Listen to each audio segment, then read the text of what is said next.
क्यों कर सताए आपके होते हुए कह रहा है आपका रब अंत फीहिम आपसे कह रहा है आपका रब अंत फीहिम आपसे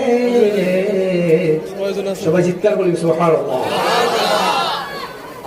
শায়ের বলছেন কহ রাহা হ্যায় আপকা রব, শায়ের বলছেন যে ইয়া রাসূলুল্লাহ ইয়া হাবিবাল্লাহ, আপনার প্রভু বলছে আনতা ফীহিম আপসে, ইয়া রাসূলুল্লাহ ইয়া হাবিবাল্লাহ, যেখানে আপনি আছেন সেখানে আমি কোন বান্দাকে আযাব দিতে পারি না। আল্লাহু আকবার। আল্লাহ কালামে পাকে বলছেন ওয়ামা কানা আল্লাহু লিউআযিবাহুম ওয়া আনতা ফীহিম ওয়ামা কানা আল্লাহু মুআযিবাহুম ওয়া হুম ইস্তাগফিরুন। আল্লাহ বলেন ইয়া রাসূলুল্লাহ ইয়া হাবিবাল্লাহ, যেখানে আপনি আছেন সেখানে আমি আযাব দিব না। কথা বুঝেন না বাবা?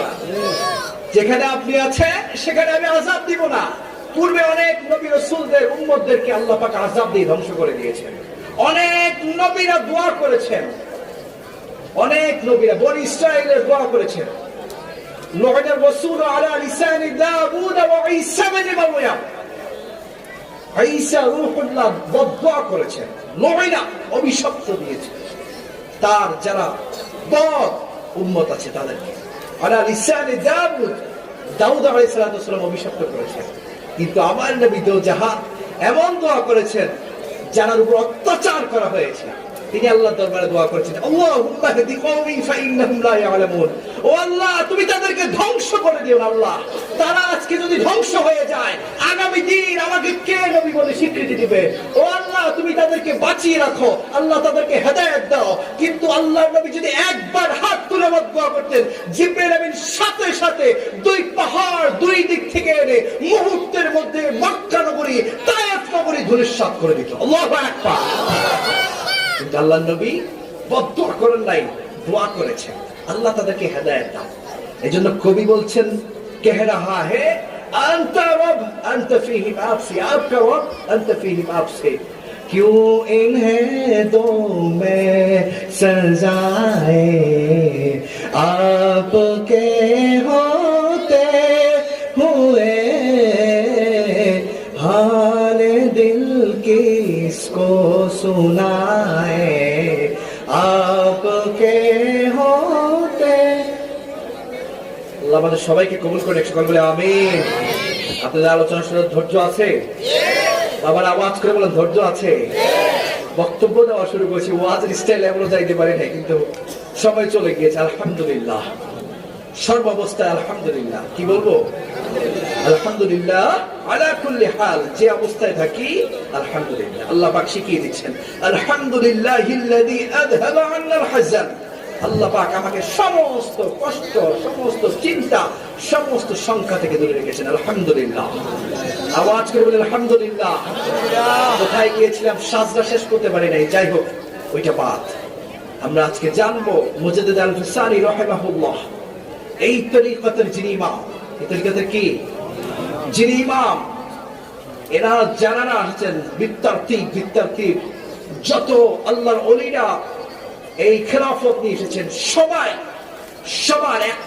একটা উদ্দেশ্য ছিল ন্যায় প্রতিষ্ঠা করা। ঠিক কিনা? আওয়াজ করে বলেন ন্যায় প্রতিষ্ঠা করা। মুজাদ্দিদ আল-ফিসানি রাহিমাহুল্লাহ যিনি তখনকার সময় বাদশাহ আকবরের দ্বীন ইলাহির বিরুদ্ধে সর্বপ্রথম কুঠরাঘাত করেছিলেন, বলেছিলেন তোমার রাজ্য, তোমার প্রাসাদ আমার পায়ের ধুলা আমি মনে করি না। তোমার রাজ্যে যে কর্মচারী, তোমার রাজ্যের যে সর্বনিম্ন শ্রেণী যে শ্রমিক আছে, তার অন্তরে যদি তাওহীদ রিসালাতের গান থাকে, সুনাম থাকে, গুণগান থাকে, সে আমার মাথার তাজ। কিন্তু যে তাওহীদ ও রিসালাত স্বীকার করবে না, সে বাদশা কিংবা রাজা হোক, সে আমার ধুলার সমান না। আল্লাহু আকবার। যেখানে আকবরের দ্বীন ইলাহি প্রতিষ্ঠা করতে চেয়েছিল, সে কি করেছে? কালেমার মধ্যে চেঞ্জ করে দিয়েছে লা ইলাহা ইল্লাল্লাহ আকবারু খলিফাতুল্লাহ। নাউযুবিল্লাহ। আওয়াজ করে বলেন নাউযুবিল্লাহ। কি বলেছে? লা ইলাহা ইল্লাল্লাহ আকবারু খলিফাতুল্লাহ, আল্লাহর নামের সাথে আকবরের নাম জড়াই দিয়েছে। নাউজুবিল্লাহ। আমরা এখন সালাম দেই কিভাবে? আসসালামু আলাইকুম ওয়া রাহমাতুল্লাহি ওয়া বারাকাতুহু। কিন্তু তখনকার সময় বাদশাহ চালু করেছে, বলতে হবে আল্লাহু আকবার। নাউজুবিল্লাহ। এটা এই জন্য নয় যে আল্লাহ মহান, সেটার জন্য নয়। সে চিন্তা করেছে আল্লাহর নামের পরে আকবর আসবে। নাউজুবিল্লাহ। এবং সালামের জবাব আমরা কি দেই? আওয়াজ করে বলেন, কি দেই? ওয়া আলাইকুমুস সালাম। কিন্তু সে আবিষ্কার করেছে জাল্লা জালালুহু, জাল্লা জালালুহু। নাউজুবিল্লাহ। তার গুণগান গাওয়ার জন্য, শুধু তাই নয়, আকবরের দিনে এই প্রতিষ্ঠা করার জন্য নতুন একটা ধর্ম আবিষ্কার করতে চেয়েছে। কেমন ধর্ম? যেই ধর্মের মধ্যে সমস্ত কুসংস্কার ঢুকে গিয়েছে, বিজাতির ধর্ম ঢুকে গিয়েছে। সে সারাদিন 4 বেলা সূর্য পূজা করত। কয় বেলা? 4 বেলা। সকাল বেলা একদম সকালে সূর্য দ্বিপ্রহরের সময়, আবার সূর্য যখন পশ্চিম আকাশে হেলে পড়তো তখন, এবং আবার সূর্য যখন ডুবে যাইত তখন। নাউজুবিল্লাহ। কয়বার চেষ্টা করতো? পূজা করতো কয়বার?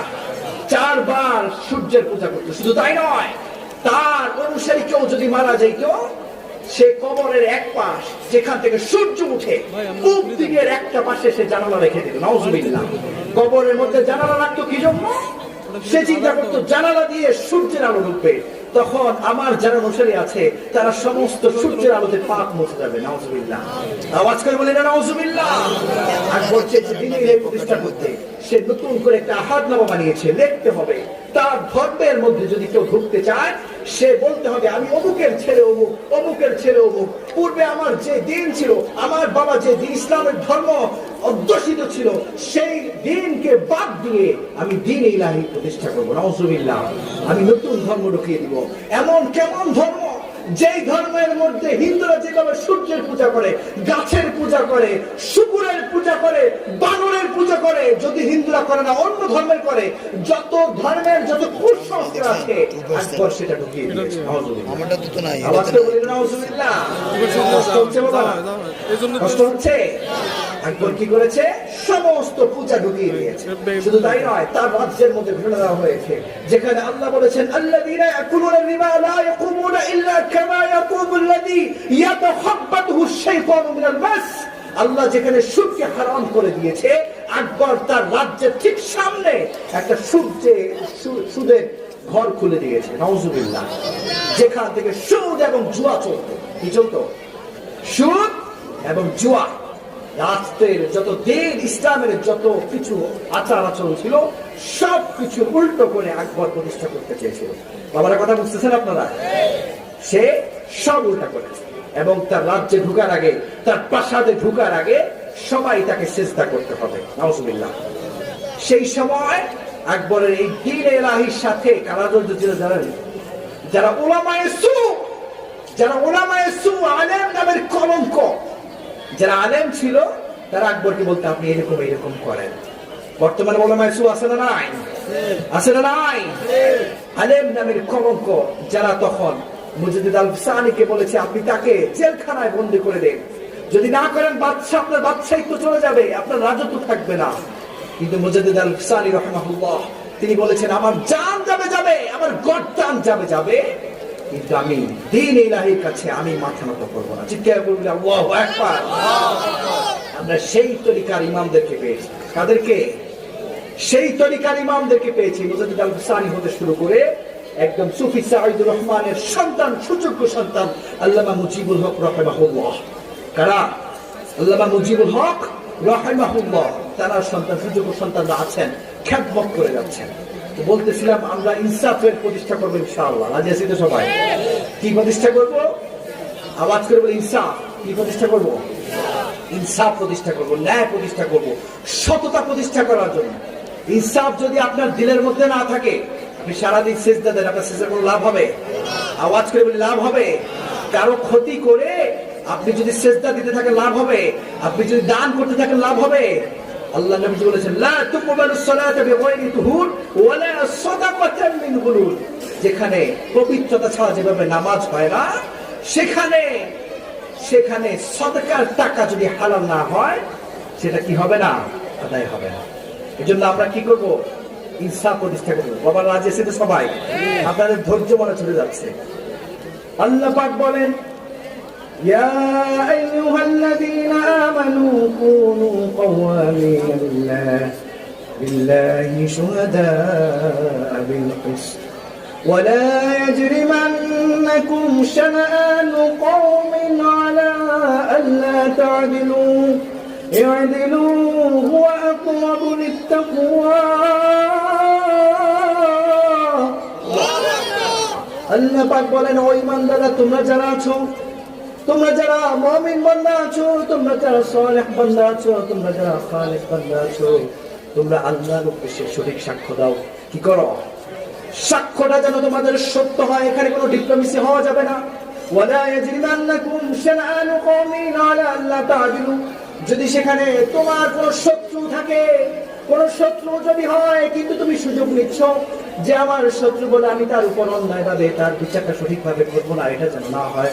সে তোমার শত্রু হলে তার সাথে তুমি সঠিক বিচারটা করো। কি করো? সঠিক বিচার করতে হবে। কি করতে হবে? সঠিক বিচার করতে হবে। যাদের মধ্যে ন্যায়পরায়ণতা আছে, যাদের মধ্যে সঠিক বিচার আছে, তারাই আল্লাহর নিকটে যাবে, তারাই তাকওয়াবান হবে। কারা তাকওয়াবান হবে? যাদের মধ্যে ন্যায় আছে, ইনসাফ আছে। কি আছে? ন্যায় এবং ইনসাফ যাদের মধ্যে আছে, তারাই আল্লাহর নিকটবর্তী হবে। আর আল্লাহ যে বলেছেন, যদি তোমার শত্রু হয়, শত্রু হইবে তার সাথে কি করো? সঠিক বিচার করো। কি করো? বাবারা কথার দিকে মনে হয় খেয়াল নাই, আপনার ঘুমাইতেছে কারো? শত্রু হইল তার সাথে সঠিক ব্যবহার করো। যুদ্ধের ময়দানে আলী রাদিয়াল্লাহু তাআলা আনহু কে? কথা দিকে খেয়াল আছে সবার? যুদ্ধের ময়দানে আলী রাদিয়াল্লাহু তাআলা আনহু তিনি এক কাফেরকে শুইয়েছেন, গর্দানে ছুরি চালিয়ে দিবেন। কি করবে? ছুরি চালাবেন। এই সময় সেই কাফের কি করছে? থুতু মেরেছে আলী রাদিয়াল্লাহু তাআলা আনহুর মুখে। কোথায়? আলী রাদিয়াল্লাহু তাআলা আনহুর মুখে। এখন আলী রাদিয়াল্লাহু তাআলা আনহু এই সময় আরো রাগান্বিত হওয়ার কথা যে তাকে আমি শুয়েছি, হত্যা করব বলে, জবাই করব বলে, সে উল্টো আমার মুখে থুতু মেরেছে। কিন্তু আলী রাদিয়াল্লাহু তাআলা আনহু কি করলেন? তাকে ছেড়ে দিলেন। কি করেছেন? ছেড়ে দিয়েছেন। ছেড়ে দেওয়ার পরে সে জিজ্ঞেস করছে, আপনার উপর, আমার উপর তো আপনি রাগান্বিত হওয়ার কথা, আরো বেশি ক্রোধ হওয়ার কথা, কিন্তু উল্টো আপনি আমাকে কেন ছেড়ে দিলেন? তখন আলী রাদিয়াল্লাহু তাআলা আনহু বলেন যে আমি যদি তোমার গলায় এখন ছুরি চালাইতাম, তাহলে আমার হতো তোমার উপরে আমি ক্রোধ করে, রাগ করে আমি ছুরি চালিয়েছি। কেন? তুমি আমার মুখে থুতু মেরেছ, এজন্য আমি রাগ করে তোমাকে আমি ছুরি চালিয়েছি। এটা যেন না হয়, আমি দ্বীনকে প্রতিষ্ঠার জন্য, ইসলামকে প্রতিষ্ঠার জন্য আমি তোমার গর্দানে ছুরি চালাইতে চেয়েছি। আমার নিজস্ব স্বার্থের জন্য নয়, আমার নিজের কোন শত্রুতার জন্য নয়, আমি করেছি শুধু আল্লাহর জন্য। আলী রাদিয়াল্লাহু তাআলা মুহূর্তের মধ্যে ছেড়ে দিয়েছে। এটাই হচ্ছে ইনসাফ, ন্যায়। আপনার দিলের মধ্যে যদি কলবুন সালিম যদি না হয়, অন্তর যদি পরিষ্কার না হয়, আপনি যত বড়ই কিছু হন না কেন, আপনার দুই পয়সার মূল্য আছে? আল্লাহর কাছে যদি মূল্যায়ন না থাকে, আপনার কোথাও মূল্যায়ন আছে? আল্লাহ পাক বলেন, ওয়ামান ইউহিনিল্লাহু ফামা লাহু মিন মুকরিম।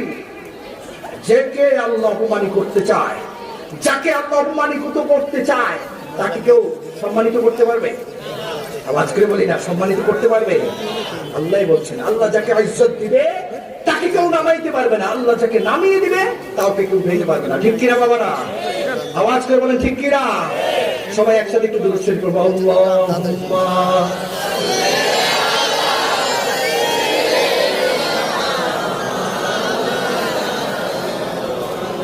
ওয়া আলা আলিহি।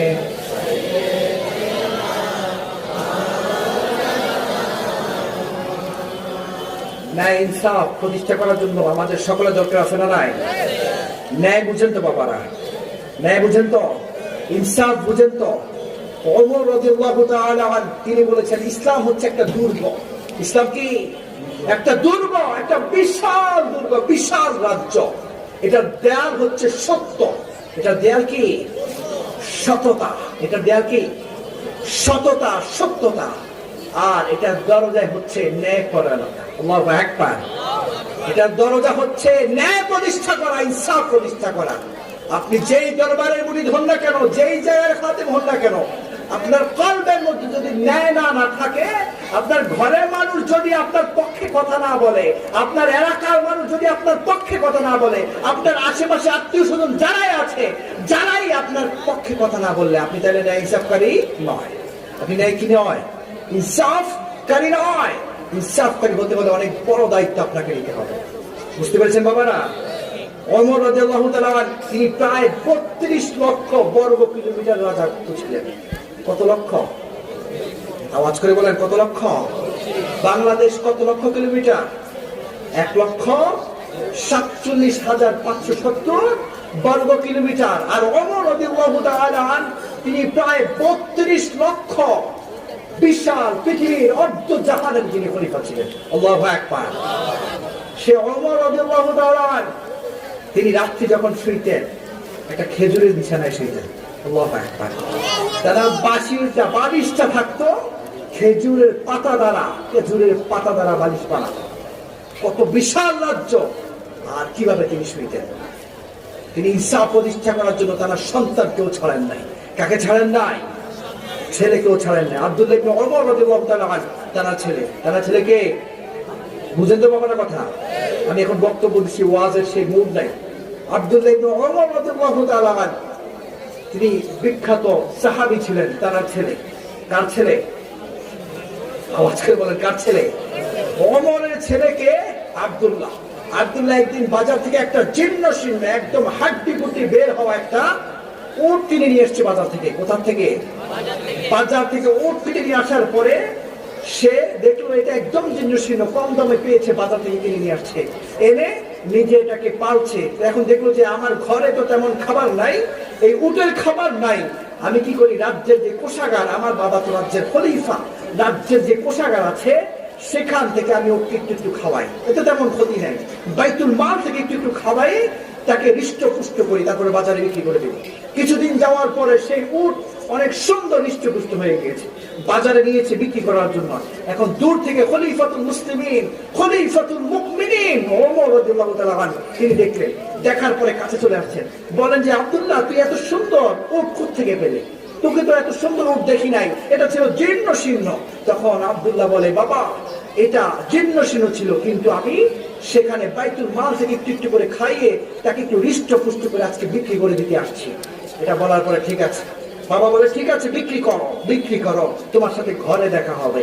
বিক্রি করার পরে দুইজন বাপ বেটা ঘরে যাওয়ার পরে বাবা বললেন ঠিক আছে বিক্রির টাকা 2 ভাগ করো, যেটা দিয়ে তুমি প্রথম এই উটটাকে একদম হ্যাংলা স্বাস্থ্য নাই একটা উট কিনেছিলে, সেই টাকাটা তুমি নিজে রাখো, আর যেই টাকা ওইটা বিনিময় করেছো, হৃষ্টপুষ্ট বানিয়েছো বাইতুল মালের টাকা দিয়ে, ওই টাকাটা রাষ্ট্রীয় কোষাগারে ফিরিয়ে দাও।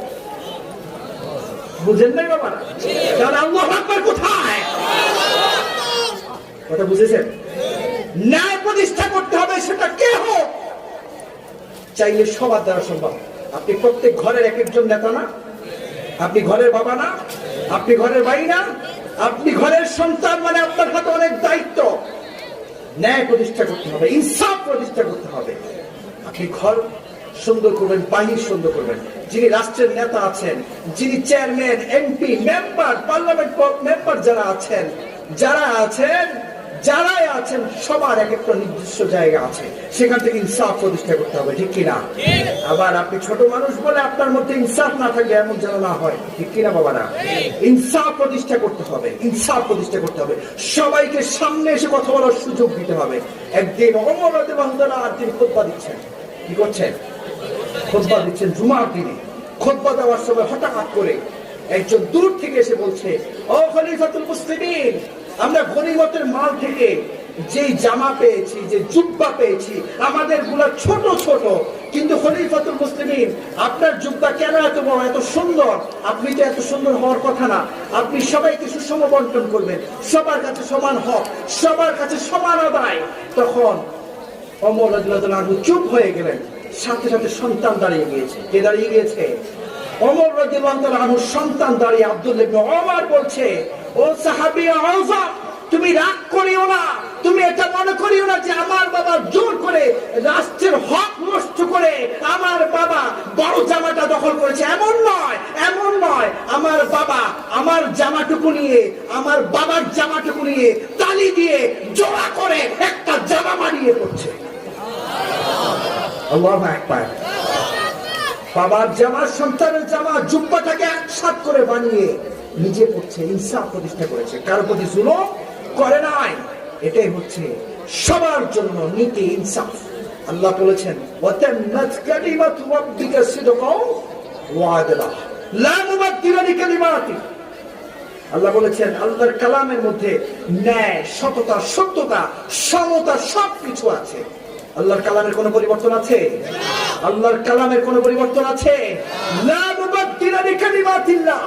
আল্লাহর কালামের মধ্যে কোনো পরিবর্তন, আওয়াজ করে বলেন না, আছে? কোনো পরিবর্তন নাই। আল্লাহ পাক শিখিয়ে দিচ্ছেন ন্যায় হও, ন্যায়বান হও। আল্লাহ পাক অন্য আয়াতে বলছেন ইয়া আইয়ুহাল্লাযীনা আমানু কুনু কাওয়ামিনা শুহাদা কুনু কাওয়ামিন লিল্লাহি শুহাদা বিল কিসত ওয়ালাউ আলা আনফুসিকুম আও বিল ওয়ালিদাইনি ওয়াল আকরাবিন। যদি তোমার আত্মীয় স্বজন চলে আসে, তোমার পরিবারও চলে আসে, যখন বিচার কার্য করবে তখন ন্যায় প্রতিষ্ঠা করবে। সে তোমার পরিবার, তোমার আত্মীয়, তুমি নিজে দেখার বিষয় নয়। আওয়াজ করে বলে দেখার বিষয় নয়। আল্লাহ নবীজি বলেছেন 3 ধরনের বিচারক হবে। কয় ধরনের? আওয়াজ করে বলি কয় ধরনের? 2 দল জাহান্নামী, 1 দল জান্নাতি। আওয়াজ করে বলেন 2 দল জাহান্নামী, 1 দল জান্নাতি। 2 দল জাহান্নামী কারা? তারা পরে বলছি। আর 1 দল জান্নাতি হচ্ছে তারা যারা সত্য বিচার করবে, ন্যায় প্রতিষ্ঠা করবে, সঠিক বিচার, যেটা টাকা খেয়ে দুর্নীতি করবে না, এমন যারা বিচারক আছে তারাই জান্নাতে যাবে। আল্লাহু আকবার। আর 2 দল জাহান্নামী কারা? যারা জাহান্নামে যাবে বিচারক, যারা টাকা খেয়ে 2 নাম্বারি করবে, দুর্নীতি করবে। আরেকজন বিচার পায় কিন্তু রাত্রেবেলা ঘুষের টাকা ঢুকে গিয়েছে তার পকেটে, তার পরিবারের পকেটে, তার পকেটের মধ্যে যখন ডলার, যখন চেক, যখন ব্ল্যাঙ্ক চেক ঢুকে গিয়েছে যে আপনার কত টাকা লাগে আপনি লিখে নেন, তারপর আমার কাজটা করে দেন, ওই বিচারক জাহান্নামের তলদেশে থাকবে। নাউজুবিল্লাহ। আরেক বিচারক যে জাহান্নামে যায়, সে কোন বিচারক? যেই বিচারক হচ্ছে সে জানে না কোনটা সত্য কোনটা মিথ্যা, তার বিচার উপর কোনো ধরনের ধারণা নাই, কোনো কিছুই জানে না, কিন্তু বিচারক সেজে গিয়েছে, সেই বিচারক জাহান্নামী। নাউজুবিল্লাহ। আল্লাহ পাক আমাদের সবাইকে ন্যায় ইনসাফ প্রতিষ্ঠা করার তৌফিক দান করুন। সকলে বলে আমিন। আপনি প্রত্যেক জায়গায় আল্লাহ নবী বলেছেন কুল্লুকুম রাইন ওয়া কুল্লুকুম মাসউলুন আন রাইয়াতিহি। প্রত্যেক মানুষ দায়িত্বশীল, আর প্রত্যেকের দায়িত্বের জন্য আল্লাহ জিজ্ঞেস করবেন। কে জিজ্ঞেস করবে? আল্লাহ সবকিছু জানেন কিনা? আল্লাহ সবকিছু জিজ্ঞেস করবেন কিনা? সেদিন আপনার মুখ বন্ধ থাকবে। আল-ইয়াওমা নাখতিমু আলা আফওয়াহিহিম ওয়া তুকাল্লিমুনা আইদিহিম ওয়া তাশহাদু আরজুলুহুম বিমা কানু ইয়াকসিবুন। যেদিন আল্লাহর সামনে দাঁড়াবেন, ওই দিন আপনার জবান বন্ধ হয়ে যাবে, আপনার হাত কথা বলবে, আপনার চোখ কথা বলবে, আপনার নাক কথা বলবে, আপনার ঠোঁট কথা বলবে, ঠোঁট বন্ধ থাকবে, আপনার কান কথা বলবে। পঞ্চ ইন্দ্রিয় যেটার দ্বারা যে পাপ করেছেন, যেটার দ্বারা যেটা ভালো কাজ করেছেন, সেটা একটা একটা করে বলতে থাকবে। আপনি চাইলেও আপনার মুখ দিয়ে কথা বের হবে না, আপনি চাইলেও মুখ দিয়ে কথা বের হবে না। সেই জায়গার ভয় পান তো সবাই, কিয়ামতের ভয় পান তো সবাই। সেদিন সবাই নাফসি নাফসি নাফসি নাফসি, কেউ বলবে না আমার আমার আমার। সেদিন আল-আখিল্লাউ ইয়াওমাইযিন বা'দুহুম লিবা'দিন আদুউন ইল্লাল মুত্তাকিন। সেদিন আপন বন্ধু দূরে সরে যাবে, যে তোমার আমল নিয়ে তুমি চলো, তোমার আমল নিয়ে তুমি চলো। শুধু বন্ধু নয়, আল্লাহ বলেছেন ইয়াউমা ইয়াফিরুল মারউ মিন আখিহি ওয়া উম্মিহি ওয়া আবিহি ওয়া সাহিবাতিহি ওয়া বানিহি। সেদিন বাবা চাইবে সন্তানের উপর চাপাই দিতে, মা চাইবে সন্তানের উপর চাপাই দিতে, সন্তান চাইবে বাবার উপর চাপাই দিতে, সন্তান চাইবে মায়ের উপর চাপাই দিতে, ভাই চাইবে বোনের উপর চাপাই দিতে, বোন চাইবে ভাইয়ের উপর চাপাই দিতে। সবাই সবাই বদ আমল যা আছে নিয়ে যা, নিয়ে যা, শুধু আমাকে ছেড়ে দে। সেই জায়গায় ভয় পান তো সবাই। এই জন্য ন্যায় প্রতিষ্ঠা করবেন তো, সত্য কথা বলবেন তো। as-sidqu yunji wal kidbu yuhlik। সত্য সব সময় বিজিত। ওয়া কুল জাআল হাক্কু ওয়া যাহাকাল বাতিল। সত্য সব সময় বিজিত, সত্য সবসময় বিজিত। সত্যের জয় সব সময় আছে, আর মিথ্যা সব সময় ধ্বংস হয়ে গিয়েছে। আল্লাহ আমাদের সবাইকে সঠিক ইনসাফকারী হওয়ার তৌফিক দান করুন। সকলে বলে আমিন। পূর্বের যত খলিফাতুল মুসলিমিন আছে তাদের জীবনী পড়বেন, চোখ খুলে যাবে। খলিফা হারুনুর রশিদ কত বড় খলিফা ছিলেন, যিনি বিশাল সাম্রাজ্য চালিয়েছেন। কিন্তু তার স্ত্রী একজন আবেদা সালেহা ছিল। চিৎকার করে সুবহানাল্লাহ। তিনি জুবাইদা, তার স্ত্রীর নাম কি? জুবাইদা। খলিফা হারুন রশিদের স্ত্রী জুবাইদা। তিনি মক্কা নগরীতে একটা নহর করে দিয়েছেন, একটা নদ করে দিয়েছেন, খাল করে দিয়েছেন। যেখানে মক্কা নগরীকে হাজিরা গেলে কোনো পানি পাইতো না, তিনি একটা খাল করে দিয়েছেন যেটার নাম হয়েছে নাহরে জুবাইদা, যেটার নাম নাহরে জুবাইদা, সেটা করে দিয়েছেন। কিন্তু বা স্বামী খলিফাতুল মুসলিমিন হারুন রশিদ আব্বাসীয় খলিফার অনেক বড় নেতা, কিন্তু দিন প্রতিষ্ঠার জন্য তারা কাউকে ছাড়েন নাই, সঠিক ন্যায় ইনসাফ প্রতিষ্ঠা করেছেন। আল্লাহ পাক আমাদের সবাইকে ন্যায় ইনসাফ প্রতিষ্ঠা করার তৌফিক দান করুন, সকল বলে আমিন। আল্লাহ পাক আমাদের সবাইকে বাবা মায়ের হক বুঝার তৌফিক দান করুন, সকল বলে আমিন। আমরা যারা এসেছি খালেস নিয়তের দরবার থেকে কিছু শিক্ষা নিব, জানবো, যতটুকু শুনেছি আল্লাহ পাক আমল করার তৌফিক দান করুন, সকল বলে আমিন। ওয়া আখিরু দাওয়ানা আলহামদুলিল্লাহি রাব্বিল আলামিন। আসসালামু